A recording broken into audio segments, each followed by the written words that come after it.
1959 год. Вашингтон. Холодная война. Советская делегация выходит из самолета. Во главе делегации невысокий лысоватый человек с мягкой улыбкой и тяжелым взглядом. Это Никита Хрущев, генеральный секретарь Советского Союза. Для Америки он символ угрозы, для СССР символ силы, для простых людей по обе стороны океана символ непредсказуемости. Just a few seconds, they will be passing right in front of our TV cameras. The escort of the police, calling for everyone to get back. Визит был частью культурного обмена. Обе стороны надеялись показать свое превосходство. Не на полях сражений, а через быт, технологии и еду.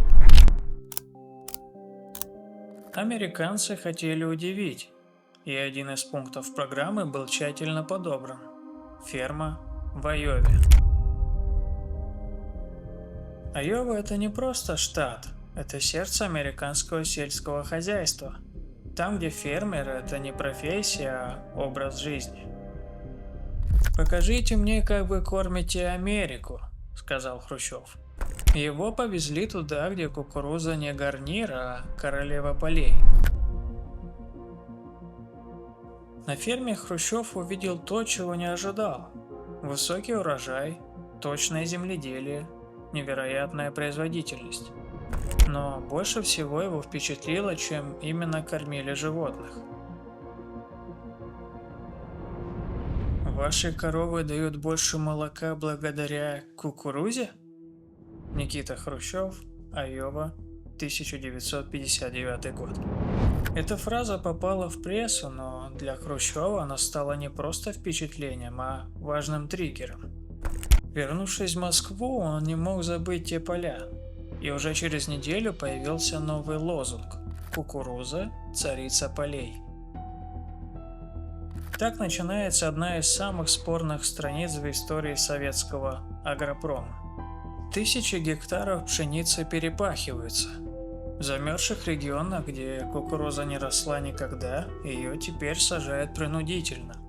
Фермеры боятся отказать, райкомы требуют отчетов, газеты печатают восторженные статьи.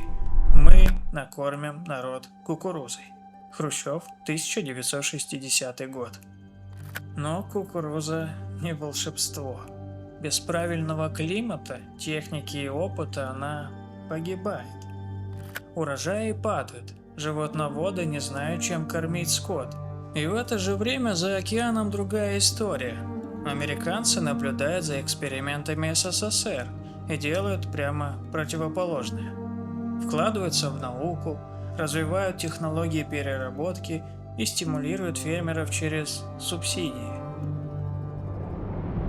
Кукуруза становится не только кормом, но и основой промышленной еды. Из нее извлекают крахмал, синтезируют сироп, и этот сироп попадает почти во все. Мы превратили кукурузу в нефть 21 века. Майкл Поллан, исследователь питания. Сначала это кажется полезным, дешевле, дольше хранится, легко транспортируется. Но со временем вопрос меняется. Не как накормить, а зачем мы столько едим? Фастфуд расцветает, порции увеличиваются, люди едят чаще, слаще, колоритнее. К 1990 годам кукурузный сироп уже в коле, булках, соусах, йогуртах и даже в хлебе. Мы едим не потому, что голодны. Мы едим, потому что еда повсюду. Майкл Поллан. СССР к этому моменту уже распался. Кукурузные поля в Сибири забыты. А фраза «царица полей» превращена в насмешку. Но Америка изменилась изнутри. Через еду, через привычки и через кукурузу. Историки до сих пор спорят, повлиял ли Хрущев на еду Америки напрямую. Стал ли он случайным триггером или просто совпало?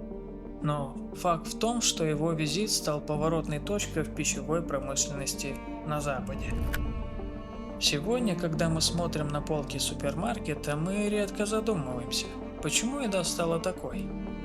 но где-то глубоко внутри, в составе многих продуктов, есть отголосок того визита.